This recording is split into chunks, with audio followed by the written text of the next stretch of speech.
So Defenders of the Realm second printing arrives here. Red foil, got the eye going on very for nice. that. So did you guys feel like we should crack this? I'm open for live feedback or not. This game's been out a little while. Exactly. I think people know about it. I'm sure that they do. Okay, good enough. But it's nice to see the so new box cover and so on. That's pretty cool. Back in but print. definitely we want to see the expansion. The expansion is what's brand new. So really excited about this. Richard Lawney's designed this. We had very small amount of input, but really a lot of fun to work with. The overall concept, the way I think about this expansion, we wanted to give the players a lot of things to choose from. The idea isn't you get an expansion that's very formulaic and then I have to follow a series of rules. So there are a lot of options you can choose to make the game more difficult. You can make it easier. You can add more complexity. Yes. Okay. Yes.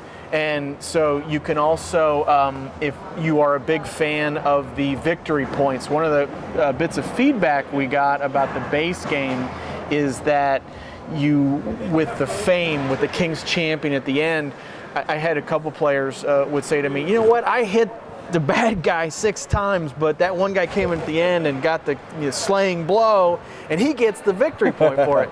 Well, in the case of the King's Champion variant, which are what these tokens represent, they have various fame points with them. You get fame points for striking the enemy generals. So if you choose to prefer that kind of detail, if that portion of the game you liked a lot, you can really flesh that out. Oh, okay, cool. Another example of one of the expansions you can bring into play are these champion cards, where if you play the game, for example, with the Ranger 2 games in a row, or the Ranger 2 times in the game, if you defeated the generals in the prior game, you actually have an ability that can carry over to the next game. So you may become the Duke of McCorm Highlands. And so you wind up getting a steed because that's where the king's stables are. If there's an overrun there, you have penalty. And so it kind of gives you a carryover to that. So that's kind of a fun element as well.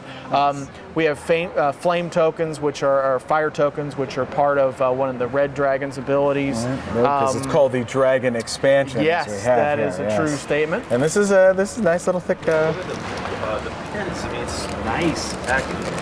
This is similar to what we did with the base game. We've got the black and white coming in. I was really happy with how that came out. Nice. These dragons we opted to have painted, so kind of a nicer. Oops. I'm sorry, let me get down. I didn't realize where that camera was. But we've got 2 different cameras. One's the high def, and then this one's getting everything. Yeah. Look at that. That's gorgeous. That's sweet. So, and that's true for all. You have 3 of them. This is the red and the black. And we have, if I'm not throwing it, that's going to come out well. This is some people, so for those people who didn't see it, I think this has come up often enough. In the base game as well as this one, this particular piece, because the tail's in the air, you get a base if you choose to glue it. So some people were mentioning that the dragon may fall over. I don't know if this one's going to behave or not. But that's why we have the base there. So if for some reason the feet are a little bit off, you can do that. So that's the choice. So in the rules, we've got a formal expansion which allows you to play with all 4 dragons as the generals. That's why it's called the Dragon Expansion. Cool. You don't have to do that. You can use them as agents of the Dark Lord. You can use an agent dragon as well. And they wind up actually being a harasser. It's one of those tools to make the game more difficult we were talking about. Sure. There's also a story that we've included. There are a lot of pages here. Hence the longer, yes. Yeah, right. But there's actually, it's like an 8-page story that we talk about. I was really happy with Jason Maxwell is the guy's name who did it. And this is where it starts on page 20. Cool. I read through it, really enjoyed it. I mean, it was a fun read. So we really appreciated the work he did and wanted to include it.